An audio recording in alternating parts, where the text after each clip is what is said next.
Hi, welcome to Kev's Crafty Corner. Today we're going to have a look at installing some fonts that you can use in Design Space. This time we're only on Mac, so apologies to your Windows users, but it's basically the same thing if you want to watch it, except you'd have to use a different method on your Windows machine. So let's very quickly look how we can get hold of some fonts.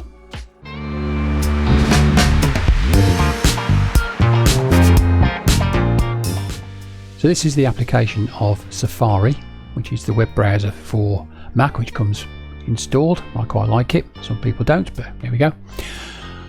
Now we're going to find some fonts, and the website I like to use is called Dafont. So I'm going to go to D-A-F-O-N-T, Dafont, there it is, and away we go. Now as you can see, it'll show some recently added fonts. You can spend days in here looking for fonts, and just click on these options up here and you'll just see loads and loads and loads, all the ones you might like. The process of installing them is exactly the same as what we're going to do here. Now I'm going to want to install a font, and I know the name of it, and it's called I Love Glitter. So I'm going to go up to the search box here and I'm going to type in I Love and enter. Then bother putting the glitter bit because it knows it's there, and there's two. There's I Love Glitter and I Love Glittermas. Might install both, but let's do the I Love Glitter one, which is what we're talking about. So come across to download, click the download button, and away it goes. Now if it's the first time you've used this website to download from, depending on which version of Mac you're running, I'm running Big Sur, the latest one, it just pop up with a box and say, are you okay to download from this website? And you click it once. Once you've clicked it, it remembers it, you don't have to do it again. But just in case you get that message and you're wondering what it is, Dafont's quite a safe site. I've not had any issues with it at all. Now I've downloaded that file. There's two places you can find it. If you drop down to your taskbar, mine, I hide it, but if yours might be showing, you've got your downloads folder there, and that will show it various things that you've downloaded. Or you can come across to the Finder, which is what I normally do, and go to downloads.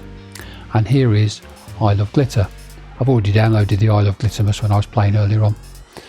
So if I click on the folder name, I get two options. I've got True Type font and I've got Open Type font. And the Open Type font generally seems to have more glyphs in it than the True Type font, from what I've seen. I might be wrong, I'll stand corrected, but I'm going to install the OTF one. So I'm going to double click on it, and it brings me up this box which shows me a preview of what that's going to look like. It doesn't show all the glyphs, but it shows the basics, and then I will install the font. So I'll click on that, and what that does is it opens up for me the application called Font Book, which we'll be using a little bit later on as well. And there it is, it's installed it for me, and here you can see the various characters that you can use within the font itself. You can alter the size that you're viewing these at. You can use this slider here to slide up and down, which will make them bigger or smaller, and you can also do it by changing the size up there if you want a specific font size. And you'll notice there's loads and loads of different glyphs that you can use. Now when you hover over the glyph, it will give you a code that says glyph 156 and then the E plus whatever it is. I don't know what that means, don't know how you would access those. However, if it's one of the regular ones like this M here, it will probably tell you it's a Latin capital M. But as we go further up the screen, when we get to these single hearts here, you see that says low line, that one will say vertical line, that one will say left square bracket, that will say right square bracket, and that is the keyboard stroke that you need to press to actually achieve that. And obviously if it's a vertical line, that vertical line on my keyboard is directly below my backspace key. It's the one above the backslash, so you use the shift key and the backslash key to access it. So like the one that says the low line, that's the underscore, which on my keyboard it's the next one to the right from the 0 key, and you shift to get to that one. Right, brilliant. So now we've installed it, we want to actually use it in Design Space, so we better open up Design Space, haven't we? So I'll fire it open, and hopefully it won't go for an upload. or should I say a download of a new version, which it hasn't. That's good. Right, I'm going to make it full screen. I'd like to work everything in full screen on my Mac because I like to get the most out of it. And you do that by clicking on the top and saying enter full screen mode. And there we are. So let's select a new project. Nice blank screen, lovely. Let's open up some text. So we'll click on the text box and I'm just going to type in my name.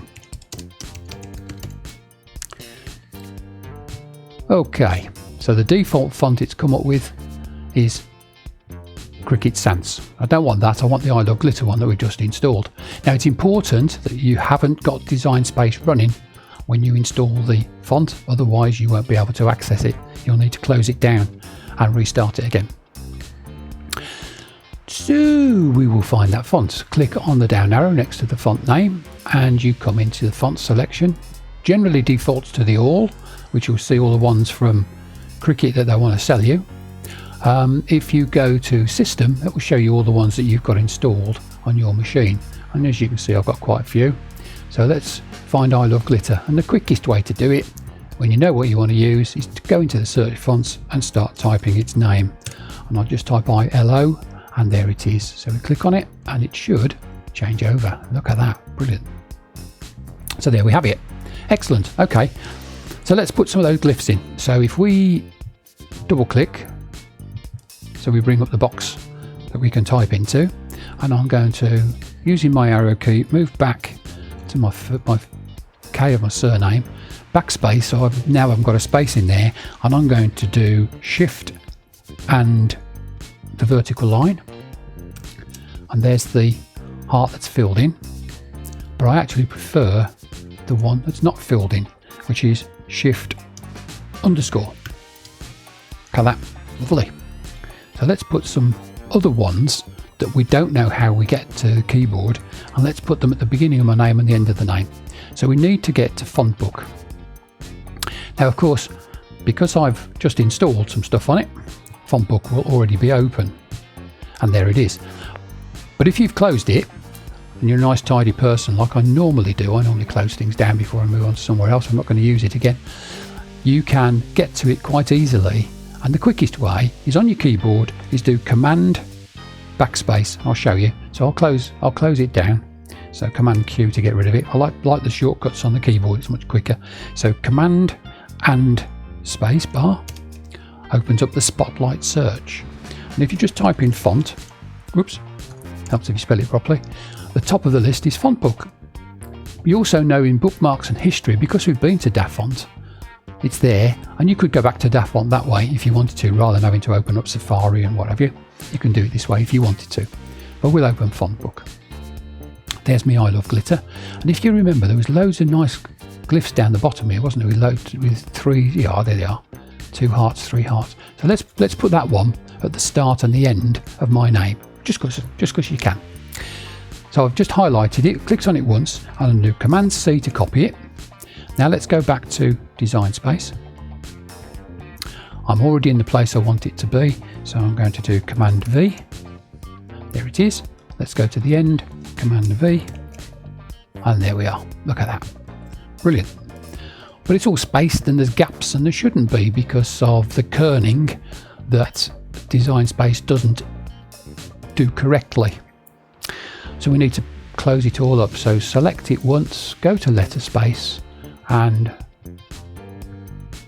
keep going with them until it looks right. Sometimes it doesn't get it right and you have to then do it manually, but try not to do it manually until you're absolutely sure that the font is exactly how you want it, because once you do the advanced here, which is ungroup to letters, you can't change it again. You can't bring in extra glyphs or anything because it's no longer a text format, it's individual objects. So there we are. That's how you can use font book with Design Space once you've installed the font to your machine. So I hope you found that useful. If there's anything else I can help you with, tips, tricks or whatever specifically, then drop me a message and I'll do what I can for you. In the meantime, take care and enjoy.